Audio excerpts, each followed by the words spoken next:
வாழ்க வளமுடன். அகத்தவம், அறநெறி, காயகல்பம் என்ற மூன்றும் ஒன்றிணைந்த யோக வாழ்வே ஜீவன் முக்தர்கள் பின்பற்றிய வாழ்க்கை வழி ஆகும். தமிழ்நாட்டில் இந்த முறையில் வாழ்ந்து அறிவிலே முழுமை பெற்றவர்கள் சித்தர்கள் என மதிக்கப்பெற்றனர். உடலில் இருந்து உயிர் பிரியாமல் மன இயக்கத்தை மாத்திரம் நிறுத்தி கொண்டு நிறைவு பெற்றவர்கள் பலர். அவர்களில் 18 சித்தர்கள் புகழ் பெற்றவர்கள்.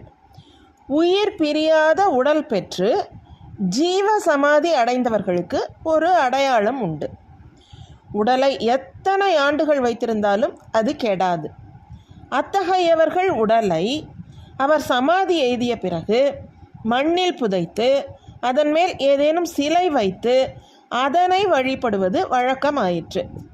புகழ்பெற்ற 18 சித்தர்களோடு மேலும் 2 சித்தர்களின் பெயர்களும் அவர்கள் உடல்கள் அடக்கம் பெற்ற ஸ்தலங்களும் பின்வருமாறு: அகஸ்தியர் அனந்தசயனம், அகப்பேய் சித்தர் எட்டக்குடி, திருமூலர் சிதம்பரம், நந்தீசர் திருவாவடுதுறை, போகர் பழனி, கும்பமுனி குடந்தை, வாமதேவர் அழகர்மலை, இடைக்காடர் திருவண்ணாமலை, சட்டமுனி சீர்காழி, கமலமுனி திருவாரூர், மச்சமுனி திருப்பரங்குன்றம், கொங்கணர் திருப்பதி, பதஞ்சலி ராமேஸ்வரம், பாம்பாட்டி திருக்கடையூர், சுந்தரானந்தர் மதுரை, குதம்பை சித்தர் மயிலாடுதுறை, கருவூரார் தஞ்சாவூர், கோரக்கர் திருக்கழுக்குன்றம், தன்வந்திரி வைத்தீஸ்வரன் கோவில், புலஸ்தியர் பாபநாசம்.